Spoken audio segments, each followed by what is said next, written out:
So there's currently a class action lawsuit in the UK against Steam, more specifically their owner Valve, for alleged anti-competitive practices. And of course, while the class action lawsuit is in the UK, this will affect Valve all across the world, depending on how this lawsuit goes. And spoiler alert, the whole thing seems like a con from organizations and corporations that don't like how consumer-friendly Steam really is. So get this is how twisted this lawsuit is. The proposed representative for this lawsuit in the UK is a woman named Vicki Shotbolt.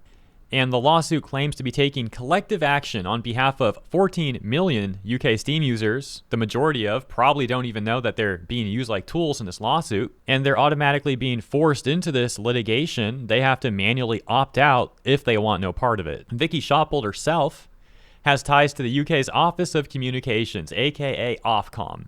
Yes, the same OfCom that we discussed extensively back around September of 2025 for the UK's Online Safety Act, that they're trying to roll out and enforce on all citizens in the UK, where they claim to be protecting children, but really they're using children as a shield for their true goal, which many see as surveillance and the removal of anonymity online. As the Online Safety Act would require age assurance measures, which would require users to submit their biometric data, such as pictures of their face, their photo ID, credit cards, and bank statements, stuff like that. Vicki Shotbolt is also the co-founder and CEO of an organization called Parent Zone, which is a UK charity that claims to focus on children's digital safety and quote-unquote media literacy. And that takes me to a quick side note that I mentioned the other week, which was regarding quote-unquote media literacy and how activist con artists like to use the term media literacy as a rhetorical manipulation tactic. And they do this by weaponizing the term to not actually mean anything with analyzing media genuinely, but instead what they really mean is conforming to their viewpoints.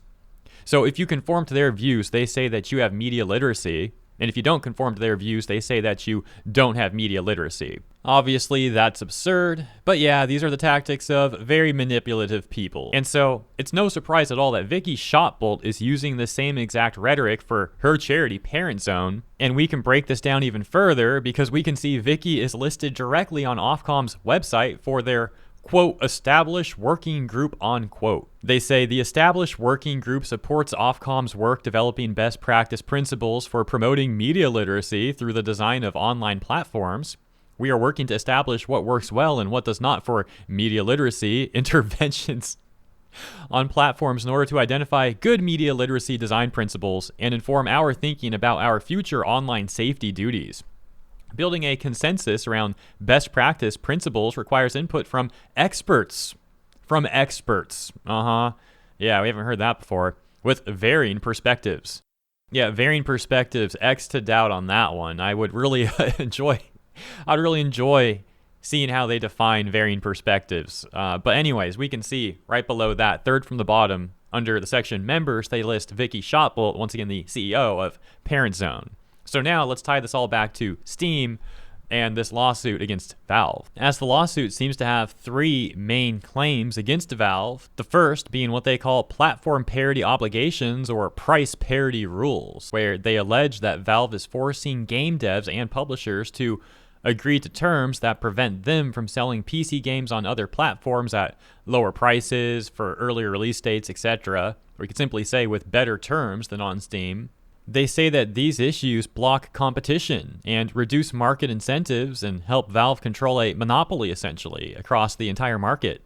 The second is regarding DLC and add-on content, where they allege that if a user buys a base game on Steam, that Valve restricts them into buying DLC and other so-called add-on content through Steam only, even if the DLC is available cheaper elsewhere, saying that this protects Valve's future revenue and limits consumer choice.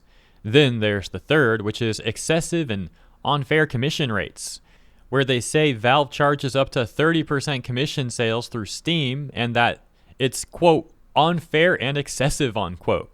And they go on to tie the commission complaint along with the first and second complaints to ultimately say that Valve is able to sustain these high prices with no competitive pushback. Ultimately, the lawsuit seeks monetary damages of around 900 million USD as mentioned earlier. But hey, they say that if they win, all UK users will get roughly 22 to 44 pounds, which is like 30 to 50 bucks. By the way, how would UK users claim that money?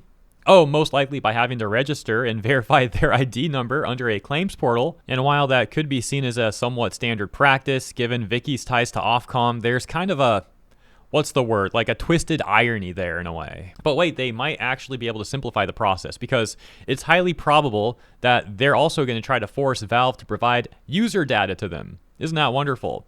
Oh, and it might take 1 to 2 years post-judgment. Again, all of that part assuming if they even win. But how would this affect the rest of all of us for Steam users worldwide? Well, Valve losing potentially $700 million USD or so could result in higher fees or passing some costs on to game devs who then raise their prices, or perhaps even a less generous refund policy, stuff like that.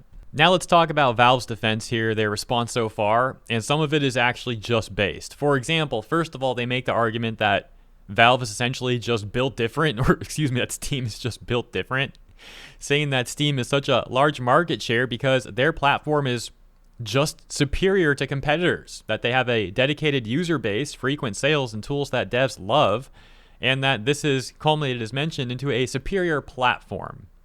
They also go on to directly call out the claims of damages brought forward from the lawsuit, saying that the plaintiff's math doesn't add up for a collective case, and that they can't prove who's being overcharged and who isn't out of all of these millions of users that they're claiming to represent, and that it's inaccurate to lump everyone together in the way that the plaintiff is.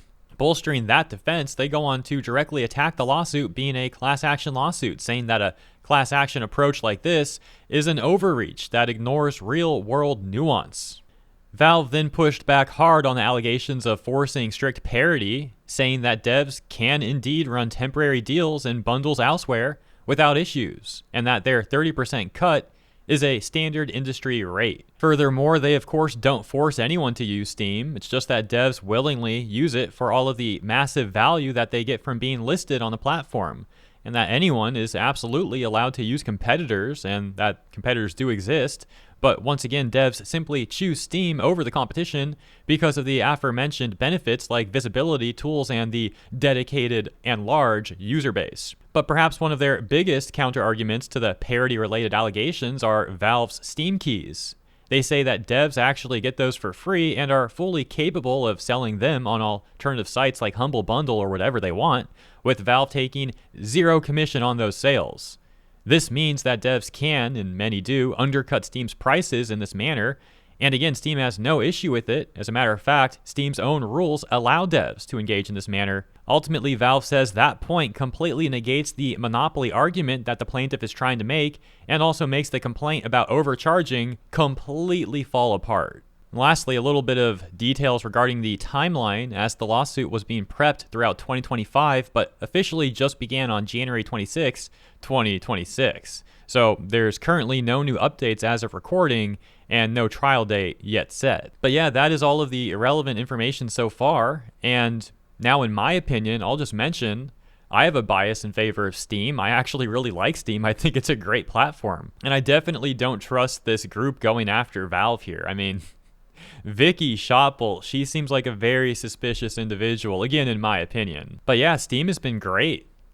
Get discounts on games all the time. Like, I can gladly wishlist them and wait and then get sales on them. There's a few games I've tried out, ended up not liking. They got a really nice refund policy. I've never had a problem with that. And Steam users are pretty based people usually, so I mean, what's not to like about Steam? I can't think of like one thing I dislike. Oh, you know what? The one thing I dislike about Steam is that whole big picture mode thing.